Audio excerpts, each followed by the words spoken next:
सीता जी आ गई, मतलब रावण के यहाँ तो माया सीता ही थी, छाया सीता, तो उनको लाया गया। तो अग्नि में सीता जी सुरक्षित थी। अब अग्नि से ही वेदवती को प्राप्त किया था, इसलिए अग्नि में ही उसको जाने के लिए कह दिया। अब वो इधर आ रही थी तो कठोर वाक्य क्यों बोले?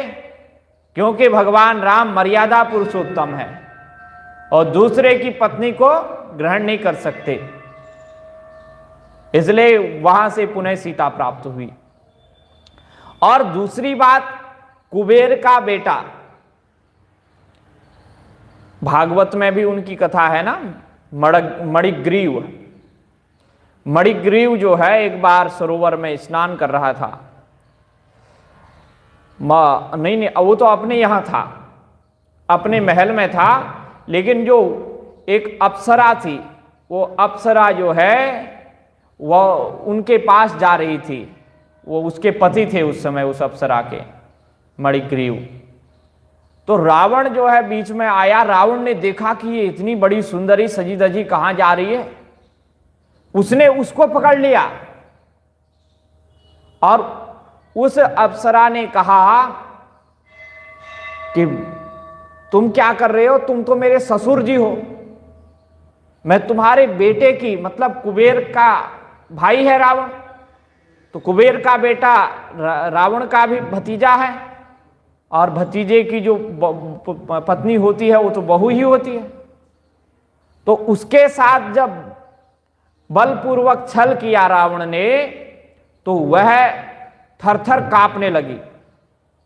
पहले तो पति के पास गई, पति ने भी श्राप दिया उसको, उसके मणिग्रीव आदि ने भी उसको श्राप दिया रावण को कि तुम नष्ट हो जाओ, उसने भी। और वो सीधे जो है वहां चलेगी FIR करने, कहां? ब्रह्मा जी के यहां।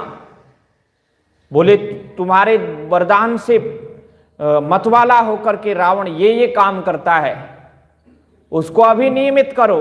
तो ब्रह्मा ने भी रावण को श्राप दिया। क्या श्राप दिया है?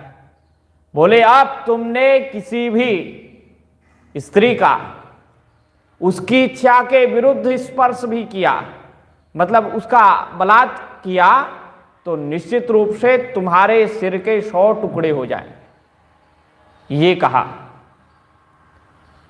तो इसलिए थोड़ा रावण शांत हो गया। वैसे उसने बहुत सारी स्त्रियों का पहले किया, विभीषण जी ने भी विरोध किया है, वाल्मीकि रामायण में सब सुस्पष्ट है। और यही रावण, जब अब प्रश्न उठता है कि भाई सीता जी का जो है स्पर्श किया, उसने सीता जी का नहीं किया, उसने तो माया छाया सीता जी का स्पर्श किया ना, लेकिन उनको भी केवल स्पर्श पकड़ के उसमें रखा और ज्यादा कुछ नहीं किया, वैसे और कोई काम नहीं किया। वो तो प्रार्थना कर, इसलिए तो प्रार्थना करता था, नहीं तो वो प्रार्थना थोड़ी करता। अगर मान जाए वो कैसे भी, जैसे साम दाम दंड भेद होता है, वो साम दाम दंड भेद के द्वारा रावण सीता जी को अपने वश में करना चाहता था, और खुद जो है किसके अधीन था? काम के अधीन था रावण। तो जो काम के अधीन है वह सूर नहीं है, वह बहुत दुर्बल व्यक्ति है।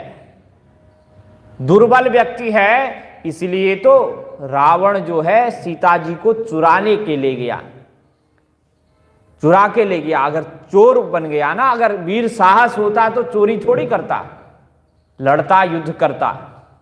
अब जब चोर पकड़ा जाता है, चोर को दबोचा जाता है, तब तो फिर लड़ेगा ही। जब राम जी उसी के घर में घुस गए, लंका में चले गए, वानर सेना को लेकर के मार डालेंगे, तो अब कोई भी होता है तो थोड़ी सी प्रतिक्रिया तो करता ही है। तो कहने का मतलब है कि जो काम बाणों से व्यथित है वो वीर नहीं है, जो काम बाणों से निर्व्यथित हो गया है, जिसको काम बाण परास्त नहीं कर सकते, वास्तव में वही सूर है, वही वीर है। प्राज्ञो